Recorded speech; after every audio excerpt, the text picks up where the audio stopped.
Código Civil, Lei 10.406 de 2002, Título 3 do domicílio, artigo 70. O domicílio da pessoa natural é o lugar onde ela estabelece a sua residência com ânimo definitivo. Artigo 71. Se, porém, a pessoa natural tiver diversas residências, onde alternadamente viva, considerar-se-á domicílio seu qualquer delas. Artigo 72. É também domicílio da pessoa natural, quanto às relações concernentes à profissão, o lugar onde esta é exercida. Parágrafo único. Se a pessoa exercitar a profissão em lugares diversos, cada um deles constituirá domicílio para as relações que lhe corresponderem. Artigo 73.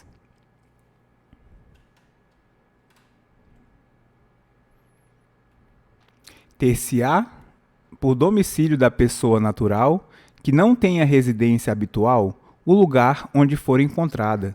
Artigo 74. Muda-se o domicílio transferindo a residência, com a intenção manifesta de o mudar. Parágrafo único. A prova da intenção resultará do que declarar a pessoa as municipalidades dos lugares que deixa e para onde vai, ou, se tais declarações não fizer, da própria mudança com as circunstâncias que o acompanharem. Artigo 75. Quanto às pessoas jurídicas, o domicílio é 1. Da União, o Distrito Federal; 2. Dos estados e territórios, as respectivas capitais; 3. Do município, o lugar onde funcione a administração municipal; 4. Das demais pessoas jurídicas, o lugar onde funcionarem as respectivas diretorias e administrações, ou onde elegerem domicílio especial no seu estatuto ou atos constitutivos. Parágrafo 1º.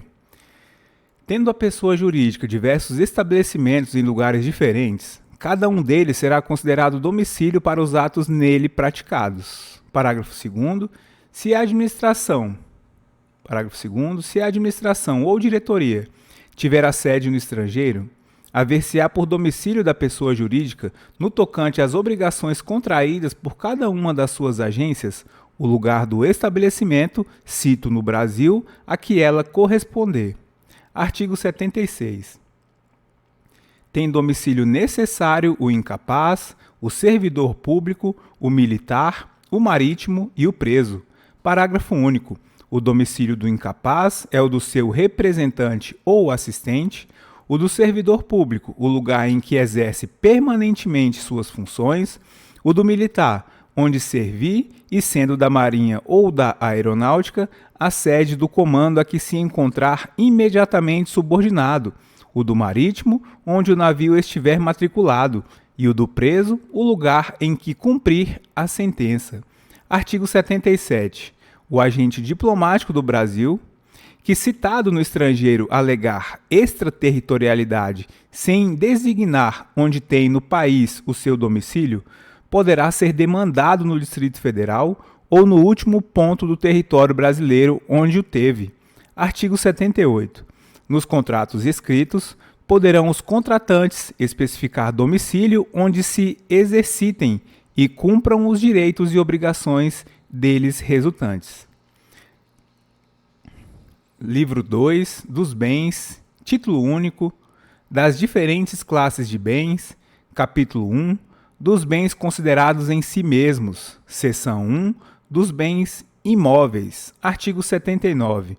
São bens imóveis, o solo e tudo quanto lhe se incorporar, natural ou artificialmente. Artigo 80. Consideram-se imóveis para os efeitos legais: 1. Os direitos reais sobre imóveis e as ações que os asseguram. 2. O direito à sucessão aberta. Artigo 81. Não perdem o caráter de imóveis: 1. As edificações que, separadas do solo, mas conservando sua unidade, forem removidas para outro local. 2. Os materiais provisoriamente separados de um prédio para nele se reempregarem. Artigo 82. Seção 2 dos bens móveis. Artigo 82. São móveis os bens suscetíveis de movimento próprio ou de remoção por força alheia, sem alteração da substância ou da destinação social. Artigo 83. Considera-se móveis, para os efeitos legais, 1. As energias que tenham valor econômico. 2. Os direitos reais sobre objetos móveis e as ações correspondentes. 3. Os direitos pessoais de caráter patrimonial e respectivas ações. Artigo 84.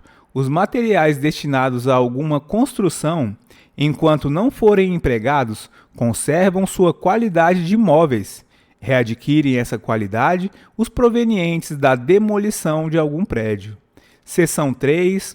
Dos bens fungíveis e consumíveis. Artigo 85. São fungíveis os móveis que podem substituir-se por outros da mesma espécie, qualidade e quantidade.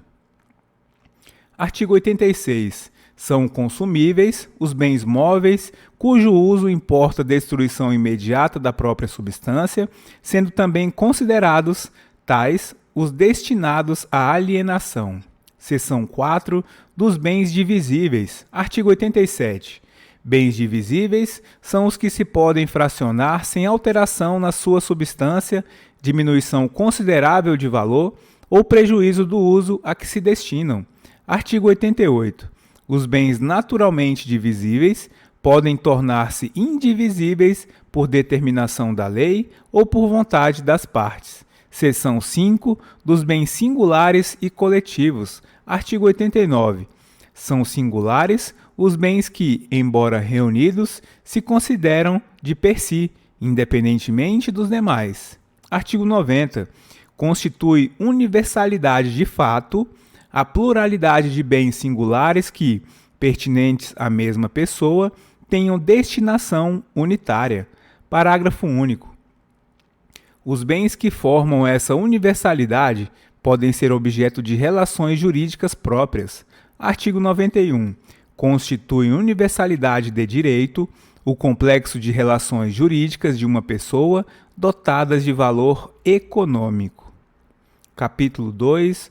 Dos bens reciprocamente considerados. Artigo 92. Principal é o bem que existe sobre si, abstrata ou concretamente. Acessório, aquele cuja existência supõe a do principal. Artigo 93. São pertenças os bens que, não constituindo partes integrantes, se destinam de modo duradouro ao uso, ao serviço ou ao aformoseamento de outro.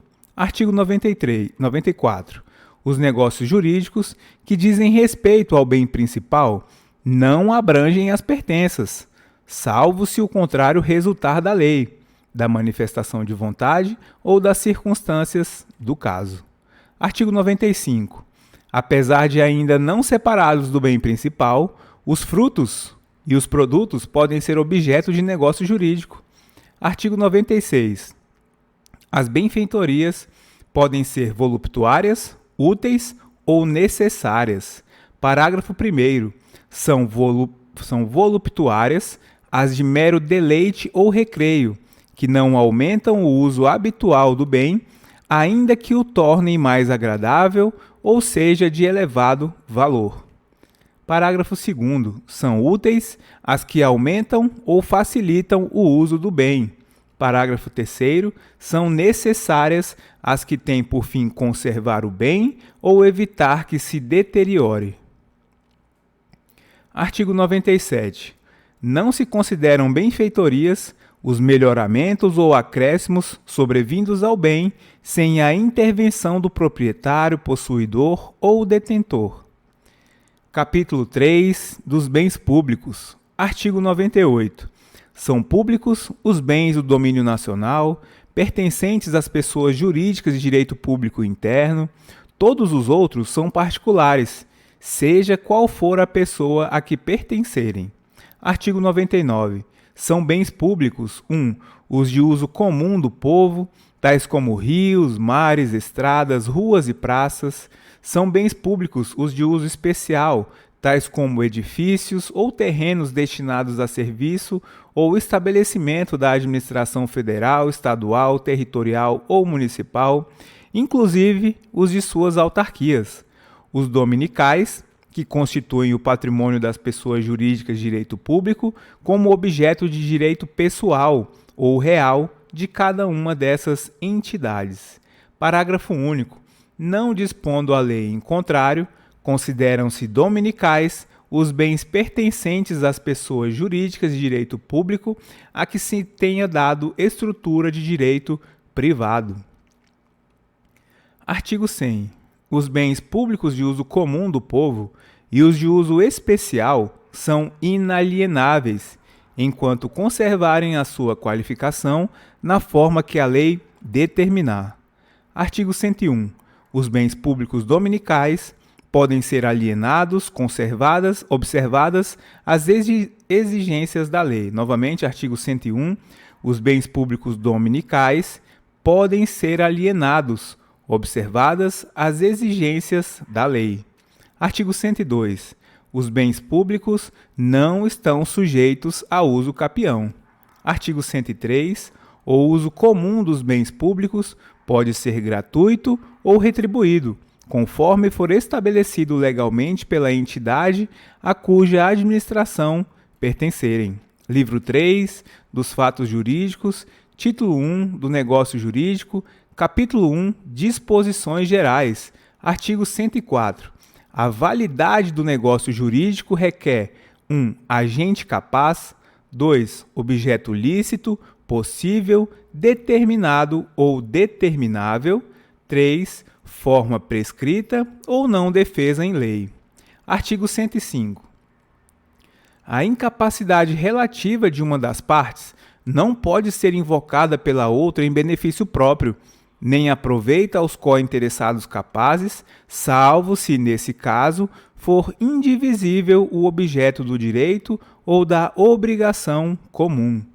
Artigo 106. A impossibilidade inicial do objeto não invalida o negócio jurídico se for relativa, ou se cessar antes de realizada a condição a que estiver subordinado. Artigo 107. A validade da declaração de vontade não dependerá de forma especial, senão quando a lei expressamente a exigir. Artigo 108. Não dispondo a lei em contrário, a escritura pública é essencial à validade dos negócios jurídicos que visem a destruição, transferência, modificação ou renúncia de direitos reais sobre imóveis de valor superior a 30 vezes o maior salário mínimo vigente do país. Novamente, artigo 108. Não dispondo a lei em contrário, a escritura pública é essencial à validade dos negócios jurídicos que visem a constituição, transferência, modificação ou renúncia de direitos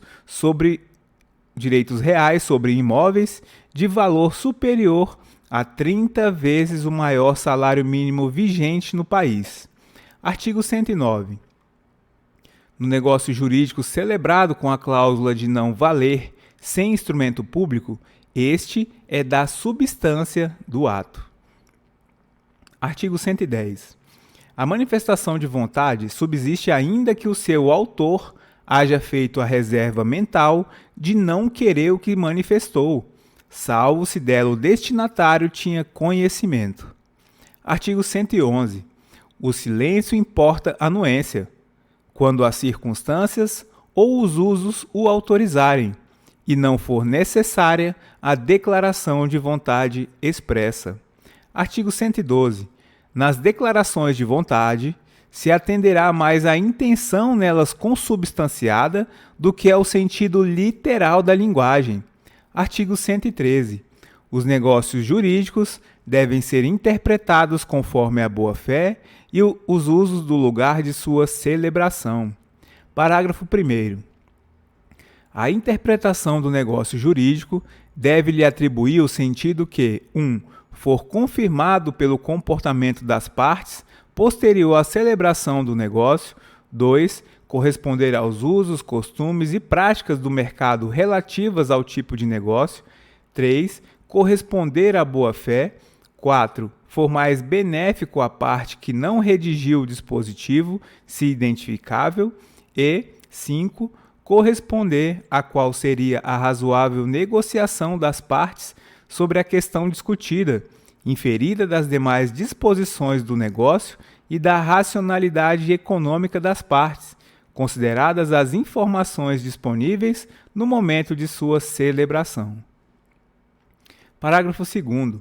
As partes poderão livremente pactuar regras de interpretação, de preenchimento de lacunas e de integração dos negócios jurídicos, diversas daquelas previstas em lei. Artigo 114. Os negócios jurídicos benéficos e a renúncia interpretam-se estritamente.